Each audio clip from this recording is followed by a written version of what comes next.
Olá, meu nome é Carlos Baltzer, eu sou urologista. Estou aqui a convite da Boston Scientific do Brasil e do portal Saber da Saúde, que é um portal voltado a pacientes para tirar toda a desinformação sobre a saúde. E hoje eu tenho o prazer de conversar aqui com o meu grande amigo Matheus Carriere, ator, e nós vamos aproveitar o Novembro Azul, que já deixou de ser um mês só para a campanha de conscientização para câncer de próstata, mas sim um mês para cuidado da saúde masculina. Matheus, obrigado por ter vindo aqui e estar com a gente conversando. Eu que agradeço, é um grande prazer estar aqui no Novembro Azul, né, falar sobre esse tabu que é a saúde masculina, como os homens às vezes têm problemas em procurar um médico, visitar um médico, cuidar da sua saúde, e isso é muito importante, né? Muito bom. Eu acho que eu vou começar perguntando por aí, Matheus, como é que foi essa sua busca para procurar um médico, um urologista, enfim, o que aconteceu contigo? Bom, na verdade, eu tive um câncer de tireoide com 30 anos, muito cedo, sem ter sintomas, sem me sentir doente e tal. E a partir desse câncer na tireoide, eu achei que eu precisava fazer os meus exames, né, de controle, os exames periódicos, os exames que são recomendados para um homem, né, inclusive os exames de próstata e tal, mais cedo do que o recomendado. Eu não sei hoje quantos anos que se recomenda fazer esse tipo de exame. 40 sabe anos? Que, a sociedade faz o seguinte: se você não tiver nenhum sintoma, e principalmente não tiver antecedentes ou fatores de risco, você começa aos 50 anos a procurar um cuidado com a próstata. Agora, se você tiver um parente de primeiro grau, se você for obeso ou tiver algum fator associado, por exemplo, à cor negra, você deve procurar a partir dos 45. Só para ter uma ideia, se você tivesse um familiar, por exemplo, eu tenho um pai que tenha câncer de próstata, minha chance é o dobro. Se eu tiver 2, ela multiplica por 6. Então, com isso, a gente começa a procurar. Quer dizer, você então foi procurar por um receio, por um medo de ter alguma coisa. Por medo do meu corpo desenvolver um câncer antes do tempo, por causa desse câncer na tireoide que eu tive. Então, com 35 anos, eu já busquei um urologista para saber a quantas andava. Essa história, né, PSA, tamanho da próstata, essas coisas, e desde os 35 que eu já faço esse acompanhamento, sem ter sintoma, sem sentir nenhum problema, assim, mas já querendo sair na frente de uma possibilidade, e naquela época não tinham ainda também os marcadores de câncer, como a gente tem hoje. Exato. E tal, né, então eu procurei logo cedo e faço esse acompanhamento anualmente, desde os 35 já. E isso é interessante, porque pro câncer de próstata, muitas vezes a gente não tem sintoma mesmo. Né? Muitas vezes ele é assintomático. Aliás, quando você aguarda ter sintomas, principalmente urinários, muitas vezes ele já está avançado. Então, então você deve procurar, como você fez mesmo, preventivamente, antes de ter qualquer sintoma. Mas eu já estou me adiantando um pouco, eu sei que em algum momento você começou a ter algum sintoma. Sim, a partir dos 40 e poucos anos eu comecei a ter aqueles sintomas que eu acho que muitos homens vão se reconhecer nisso, né? Aquela vontade de urinar mais do que o normal, acordar 1, 2 vezes durante a noite para levantar e ir ao banheiro, né? Aquela sensação de urinar e ainda sentir que não urinou tudo, o jato diminui, né? Isso é uma diminuição do jato, é quase como uma impotência às vezes, né? Depois de um tempo assim, a gente começa chega alguém do banheiro do lado, assim, no mictório, aí você ouve aquele jato, aí fala, nossa, o meu jato já não é o mesmo, né? Isso te dá uma entristecida, quase como uma impotência, né? Muito louco isso, né? O homem tem umas coisas na cabeça, né, que a gente precisa começar a desmistificar, né, doutor? Com certeza, mas aí você, quer dizer, começou a ficar com medo de fato estar doente nesse momento, sim. Foi isso? Sim. E aí, conversando, aí comecei a tomar remédio para diminuir esses sintomas, e isso, né, durante algum tempo resolveu, até que chegou uma hora, e essa hora foi o ano passado, onde mesmo com medicação, esses sintomas não diminuíam, e aí eu decidi, junto com o meu urologista, fazer a popular raspagem. Né? Raspagem da próstata. Na verdade, aqui, só para esclarecer para todos que estão nos escutando, o que nós estamos falando aqui é uma hiperplasia da próstata, um aumento da próstata. A próstata ela fica abaixo da bexiga e ela abraça a uretra. Então, quando ela vai crescendo, e isso acontece em todos os homens. Eu costumo brincar que acontece que nem cabelo branco, alguns mais cedo, alguns mais tarde, mas em todos vai acontecer. Mas quando ela aumenta e abraça a uretra, você começa a ter exatamente essa dificuldade de urinar. O jato fica cortado, às vezes tem uma urgência para urinar, de ter que sair correndo para urinar, e a frequência, a sua autonomia de voo começa a ficar mais reduzida, e aí você primeiro trata com medicação, como foi o teu caso, e quando a medicação não funciona mais, ou você não aguenta mais tomar um remédio, eventualmente parte-se para uma cirurgia, que é essa raspagem. Nada mais é que a desobstrução do canal. Mas aí, de novo, nós estamos falando de sintomas especificamente da parte urinária, né? E nesse caso, a gente está falando de uma causa benigna, isso não é um tumor. E é muito mais comum do que o próprio câncer de próstata. A gente fica um pouco com receio da história do câncer de próstata, porque às vezes você tem outros problemas relacionados a isso, principalmente ao tratamento do câncer.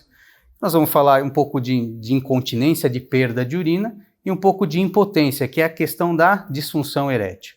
Mas, às vezes, você sabe que no próprio tratamento para a próstata aumentada, às vezes as medicações causam esse tipo de problema. Não sei se aconteceu contigo ou não. Não, mas eu tinha muito medo quando eu sempre perguntava para o médico, né, de esse medicamento, né, e se você começar a ler a bula, então você fica horrorizado, né, mas alguns medicamentos, né, causam a impotência, né, é o que estava escrito, e aí tem os medicamentos que você dá para que isso também não aconteça. Para não acontecer. É um medicamento em detrimento do outro, né? Um para corrigir, o outro para corrigir o efeito colateral do primeiro. Exatamente, né? E isso aconteceu.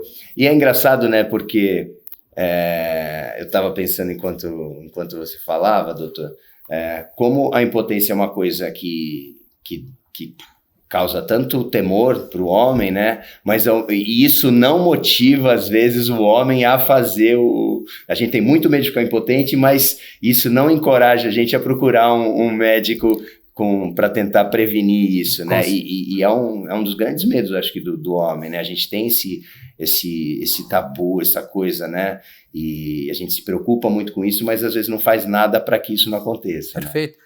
É que você é exceção, né? Você, por conta dessa história da tireoide, você acabou indo precocemente procurar um urologista para os cuidados da próstata, mas a maioria dos nossos pacientes, em geral, vem por indicação de alguma pessoa do sexo feminino. Pode ser a esposa, pode ser a namorada, a mãe, a irmã, a filha.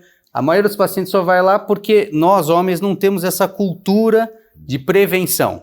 Coisa que a mãe, em geral, leva a filha ao ginecologista, desde pequena ela entende que a prevenção é a melhor maneira de você tratar uma doença. Nós, homens, não temos esse medo. E eu acho que nessa situação existe a questão do toque, né? Do exame. Como é que foi isso para você? Você tinha medo? O que você sentiu lá na hora, Matheus? Não é bem exatamente essa pergunta, mas qual foi o seu receio em fazer o exame de próstata? Mas acho que tem que ser por aí mesmo, tem que ser bem humorado esse momento, né? Porque eu acho que são essas duas coisas, né? Primeiro que a ideia machista que homem não chora, né? Então, homem não chora, tem que ser forte, a gente só vai ao médico quando tá morrendo mesmo. Não, eu sou forte, não preciso. E a coisa do toque, né? Que mexe diretamente com os tabus machistas, né? Eu vou deixar outro homem me tocar naquela região tão delicada do meu corpo que ninguém mexe, enfim, esses tabus, né? Que a gente às vezes aprende desde criança, né? O machismo arraigado dentro da gente, e a gente vê que é uma grande besteira. Eu fui com um amigo meu, né, que era um pouco mais velho, ator também, e ele já fazia os exames. Pô, quero ir num urologista, me indicou o urologista dele, então vamos junto, vamos marcar junto, marcamos a consulta. Fomos em 3 amigos. E naquela situação engraçada, tá, vamos lá fazer um exame de toque e tal. E ficamos brincando na recepção. Primeiro foi um, depois foi outro. Vamos ver com que cara ele vai sair. E nessa brincadeira, enfim, os 3 fizeram lá. É muito rápido, na verdade, né? Você, como médico, deve saber que não é uma coisa, né? E tem todo um cuidado, e gel, enfim, não dói, e não... o desconforto, assim, é muito rápido e muito pequeno e não justifica, né? Perfeito. E eu acho que como as mulheres incentivam os homens a fazer esse tipo de exame, porque eu acho que as mulheres são mais acostumadas, claro, né, com outros exames, né, até mais invasivos. Se você pensar no exame de Papa Nicolau, acredito, muito mais invasivo do que o exame de toque, né? E o toque faz diferença, sabe? Porque se a gente for ver todos os guidelines, todas as diretrizes em relação a isso, o diagnóstico de um câncer de próstata é sempre uma associação. Você tem que ter o exame de sangue, pelo menos, que é o PSA, e tem que ter exame de toque. E eu digo porque, assim, chega quase a 20%, ou seja, 1/5 dos cânceres só são diagnosticados no toque. Então, é muito difícil, se você está falando de um tumor, que é o segundo mais frequente de todos os homens, só perde para câncer de pele e não melanoma. Então, é muito frequente. Que você vai achar quase 1 entre cada 9 homens vão ter câncer de próstata. E você vai deixar 20% só por causa do preconceito do exame de toque, é um número muito alto. Eu acho que não justifica mesmo, né? E agora, eu ouço muitos homens falar assim, não, mas agora a medicina está muito avançada, a gente tem ultrassom, tem ressonância, então não precisa mais do toque. Precisa do toque ainda, né? Precisa. A gente ainda não tem justificativa de outros exames para deixar de fazer o toque. Eu acho que muitas vezes os médicos, nós urologistas, eu assumo um pouco da culpa aqui, você quer poupar o paciente de algo, quando na verdade você está colocando ele mais em risco.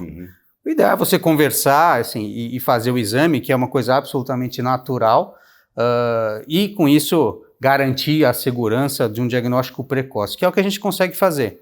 Infelizmente a gente não tem nada que eu possa usar, não, se eu tomar essa pílula, ou se eu comer isso, ou se eu fizer aquilo, eu não vou ter câncer. Isso não existe ainda hoje. O que a gente tem de arma é só o diagnóstico precoce. Quanto antes eu descobrir, menor vai estar, mais opções de tratamento eu tenho.